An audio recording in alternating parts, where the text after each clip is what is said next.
which we usually call the Old Testament, about Elisha. Now, that's not the same as Elijah, okay? You have to, so I'm going to talk about them both a little bit today, so you have to kind of differentiate between the two. One, Elisha was the successor to Elijah. And so he followed. In fact, Elijah anointed him as his successor, and he followed in Elijah's footsteps. But this is a story about Elisha, so the second guy, from 2 Kings 6, but I'll be through it before you can look it up. So in this story, Elisha, he's with some of the other prophets apparently. He's in a town in Israel, and he's got this servant, Gehazi. And so one day he wakes up, and the Syrians have been sending armies to kind of raid the Israelites. And they send them off in these raids, and they'd surround a town. So they woke up in the morning, and Gehazi looks out, he goes outside, and lo and behold, the town's surrounded by Syrians, an army. Not a comfortable feeling. And so he says, he says to Elisha, "Oh my Lord, what shall we do?" And this is a great line. "Don't be afraid," the prophet answered. "Those who are with us are more than those who are with them." It doesn't look that way. And Elisha prayed, "O Lord, open his eyes so he may see." Then the Lord opened Gehazi, the servant's eyes, and he looked and saw the hills full of horses and chariots of fire all around Elisha. Okay? So he can't see them until Elisha prays for him.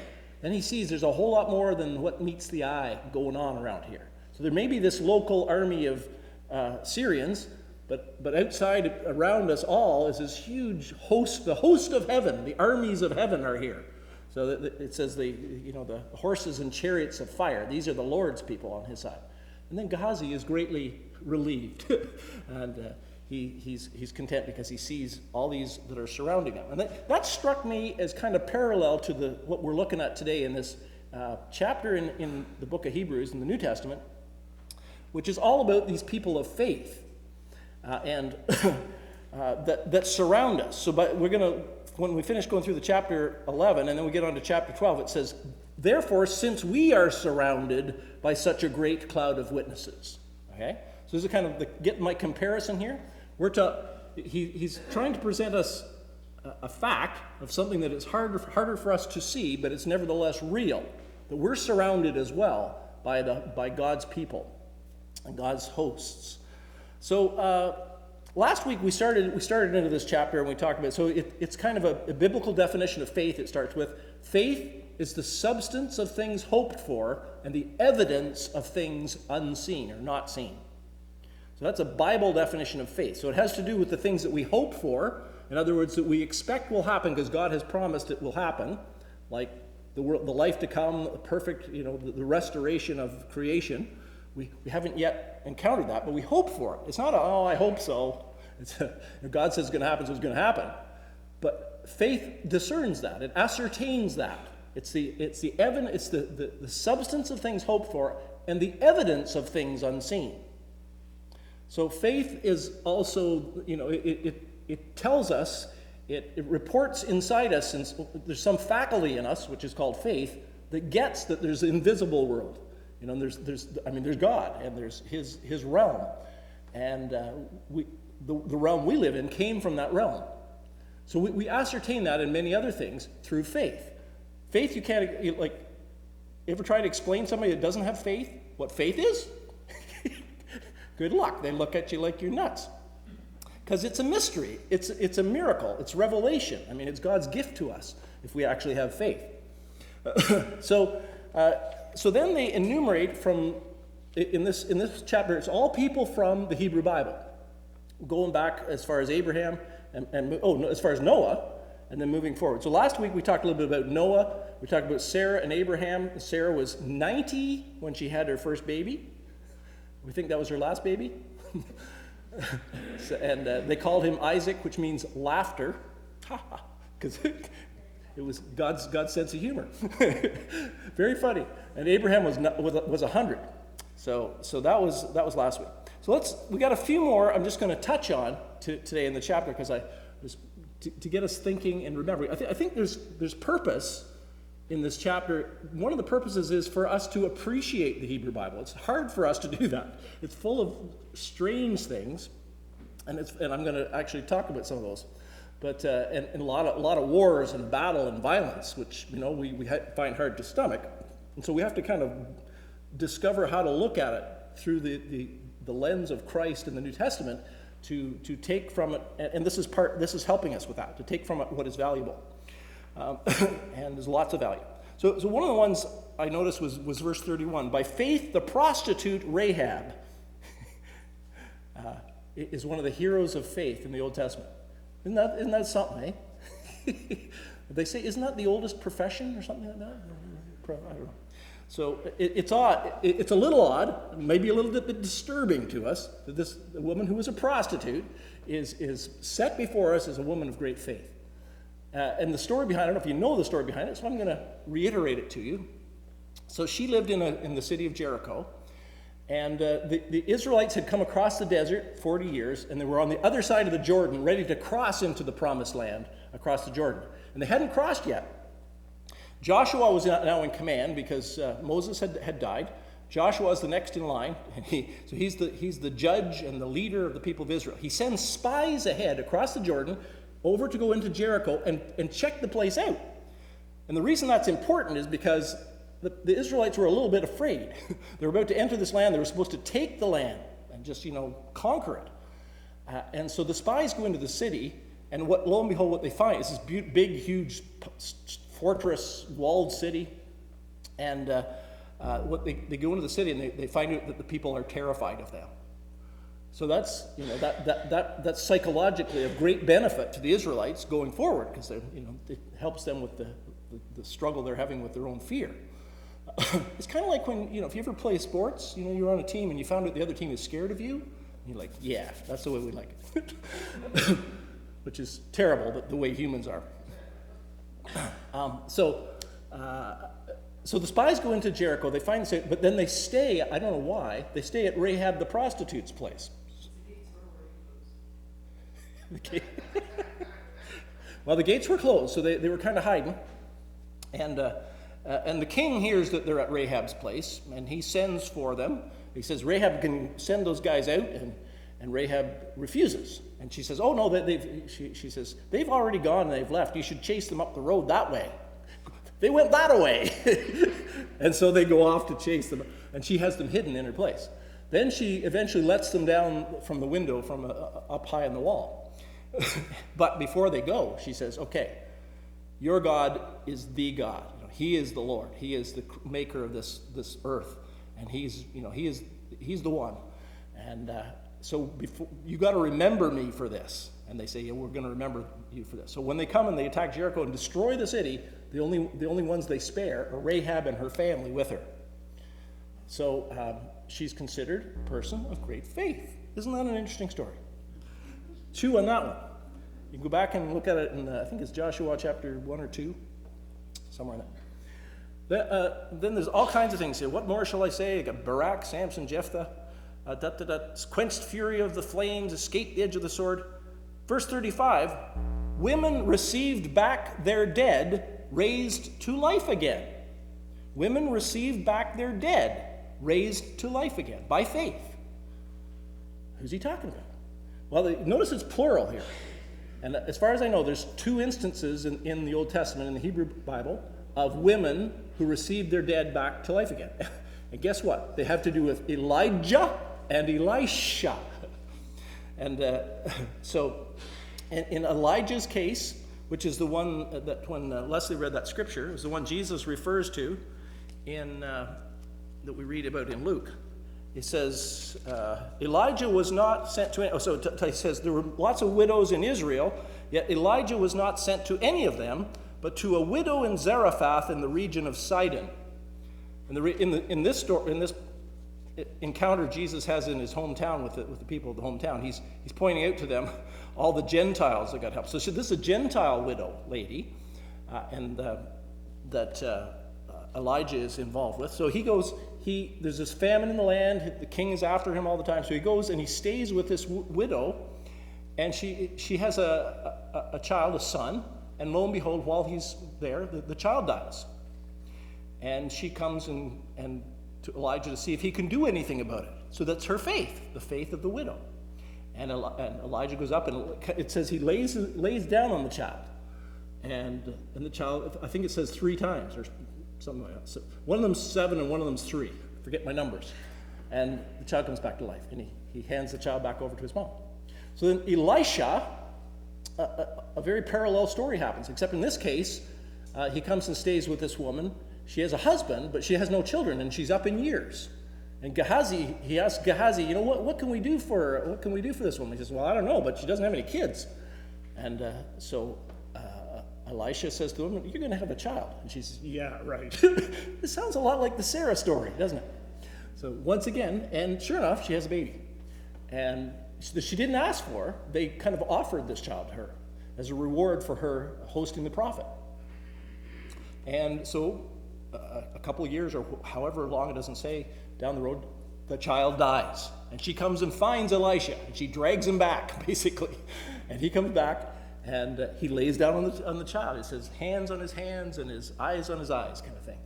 And he prays, and God restores the child to life. So that's the story that's indicated when it says, women receive back their dead, raised to life again. It's interesting to go through this passage where it doesn't name them. You can try to find out who they're talking about. Like, what's it mean here? It says, quenched the fury of the flames. Who would that be? Or shut the mouths of lions. Daniel! There you go. See, that's an easy one. Some of them are a little bit trickier. But it's a good exercise to go through this passage. Oh, yeah. So, one of them it says, who through faith conquered kingdoms, administered justice, and gained what was promised. Let's think about administered justice. It reminded me of the story of Solomon. Now, Solomon was the king after David's son, and he inherited quite a vast kingdom. And God asks him, what would you like? He says, I'm going to give you a special gift. What would you like? And Solomon says, I'd like, wisdom. I'd like some understanding, because I don't know how to handle this many people. And his job would be to be the judge, the supreme judge of the land. And God says, that's a really good request, Solomon. You've done well. You didn't ask for riches. You didn't ask for power or anything like that. And he says, because you didn't, I'm going to give you wisdom and those things too. So, and he also had a lot of wives, but that's another story. And so the story about how his wisdom and his administration of justice comes, an illustration of that is this story, and it has to do, guess what, with a couple of prostitutes. These 2 prostitutes come to Solomon, and the one woman says about the other woman, she says, we both share a house, and we both had babies like 2 or 3 days apart from each other. And that woman, her baby died in the night, and when I was sleeping, she came and put that baby with me and took my live baby with her. Now, make her give me back my baby. And the other woman says, no, that's wrong. It's the other way around. So Solomon says, okay. He gets one of his big guard guys to come in. He says, with a great big sharp sword, he says, okay, I want you to chop the baby in 2 and give each of the women half a baby. And immediately the real mother says, no, it's okay. You can give the baby to the other woman. And the woman whose child the baby was not, who wasn't the real mom, says, yeah, that's a great idea. Chop them in 2 and we'll take a half each. And Solomon says, whoa, no chopping, please. He says, that one who gave up the child is the real mom. It's a great story. And the other one is not. So, he administers justice by faith because God gave him this special gift. So there's just some samples you can go through that and see if you can think of who's who. And God is wanting us to kind of review all these people of faith. And it goes on from then to this day. Not so long ago, well, the late 1700s, early 1800s, William Wilberforce and a bunch of Christians lobbied and worked in Parliament in Britain to end the slave trade. They were strong, deeply faithful Christian people who just realized the wrongness of that. By faith, Martin Luther King and others like him challenged segregation and racism in the United States and have helped, not entirely erased that problem, but they've made it better. Martin Luther King, by the way, in case you didn't know, was a Christian pastor, Christian minister.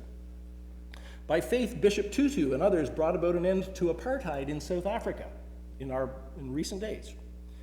By faith, back in 1925, 3 major denominations in Canada joined together to form the United Church of Canada. That's really quite an act of faith, if you stop and think about it. They said, it isn't good that we have all these expressions of Christian faith. Let's get together and put together as many as are willing and make one. And which is pretty gutsy, and nobody likes to give up their special things, and yet they did. They compromised on a whole lot of stuff, like how you run the church and all this kind of stuff, and they did that in 1925. So it was quite I think an act of faith. By faith, our spiritual forebears in Haliburton established this church and this congregation. It's a while ago now, and by faith, we continue to proclaim the gospel of Jesus. That's what we're doing. We proclaim the gospel of Jesus, and it's always by faith. And when I say we, I mean, if you're supporting me and I'm doing it, that means we're doing it. Or whoever else is doing it and has been doing it. And it's entirely by faith, because you can't change anybody's heart. But it says faith comes by hearing, and hearing by the word of God. So unless the Lord builds the house, those who build it labor in vain. So whenever we do this, we get together and worship and proclaim the gospel of Jesus. We do it in faith, because we're trusting that God will use it, weak, faltering, seemingly, not powerful, but God will use it in powerful ways in people's lives and hearts. By faith, we're teaching our children. We're praying for the sick. We're caring for the poor. We're fighting for truth and for freedom and for justice as followers of Jesus. And our brothers and sisters have been doing this for generations by faith. We are truly surrounded. So that's what he enumerates those, and then he gets to chapter 12. He says, therefore, since, important word here, since we are surrounded by such a great cloud of witnesses. And the picture that's conjured up for us here is kind of like a vast stadium. And you and I, still being alive, we're in the middle of the action still. We're down on the, what do you call that? What's the center of the stadium? The field. We're in the field, but surrounding us is this immense number of tens and hundreds of millions of people who have gone before us and who are who are people of faith. And he says, it's that kind of picture. They're surrounding us somehow. And since they're there, let us throw off everything that hinders and the sin that so easily entangles. Ain't it the truth? No matter how holy we are and how Christian we are and how righteous we are, which is, we are broken people. And sin easily entangles us. We get lazy, we get selfish, we get greedy, we get proud, and all kinds of stuff in between. And, it entangles us and stops us and slows us down in our walk. He says, let's throw it off. Everything that hinders and the sin that so easily entangles. And let us run with perseverance the race marked out for us. He says, buck up, guys. This whole chapter 12, is kind of a chapter about that. He says, let's lay our ears back. We may think we've put in our time, but we haven't till we get to the finish line. And, we need endurance. So, for instance, a little further on the same chapter, he says, therefore strengthen your feeble arms and weak knees. Well, that's a metaphor, by the way. Nothing you can do but your feeble arm, weak knees, so get a replacement, Lynn? So it's a whole chapter about, we need to, considering the witnesses around us who've run this race in their time and in their day, let's do it too. Let's be faithful to them, in a sense. And then he says, let us fix our eyes on Jesus. That's kind of his punchline here. Now, he talks about all these other people of faith, but he narrows it down to the key person. He says, let's fix our eyes on Jesus. Who's he? He's the author and perfecter of our faith. That's a title he gives to Jesus. Jesus is the author and perfecter of our faith. If we have faith, this miraculous capacity within to comprehend that there's things unseen that are real, if we have that, it's because Jesus wrote that into us. You know? He authored that. He started it. It isn't something we can take credit for. He's put that within us, and he's the perfecter of it. And we know it's not perfect yet, but it's on the path. We're being changed. Our faith is being deepened, and it's Jesus that's doing it. He is the author and the perfecter. It's not perfect yet, but it's being perfected. Jesus, let's fix our eyes on Jesus, the author and perfecter of our faith, who for the joy set before him endured the cross. This is a great perspective. We don't see that in much of the rest of the New Testament. It's just here that I can think of, where he says, Jesus did what he did for the joy that was set before him. I mean, he wasn't looking forward to being crucified. When he was in the Garden of Gethsemane, it says that he sweat like blood. And he was in anguish, and he prayed that, if possible, this cup might be taken from him. So he knew what he was in for. And it was horrible, and he knew it. It was scary. But for the joy that was set before him, what's that joy? What was that? Well, he knew he would come back to life. He predicted it. Go through the Gospels. Again and again, he says, the Son of Man will be put to death, but on the third day he will rise again. So he knew he would rise from the dead, and in rising from the dead, he would conquer death for us. The whole thing was Jesus, the joy that he had was what he was doing for the rest of us. He was making it possible for us to know our God. He was making it possible for us to be completely, totally, utterly, forever forgiven. He was making it possible for us to know mercy and healing in our hearts and souls and lives and minds. He was making it possible for us to not have the fear of death upon us anymore, because we know we'll live forever. And that gave him joy. So he went to the cross, it says, endured the cross, despising the shame, scorning its shame, and he sat down at the right hand of the throne of God. The secret of the Christian faith is right there, in this little piece. Fix our eyes on Jesus. The Christian faith is not about being better, trying harder. The secret is this: fix your eyes on Jesus. Get your focus on the person of Jesus Christ. Put your trust in Jesus. Study the person of Jesus, his way, his deeds, his words. Love Jesus and obey Jesus. And let your heart be taken up with a love and a passion for Jesus Christ. And if that's the case, your faith will grow, and you will find strength and find joy and purpose and love and actually eternal life. Shall we pray?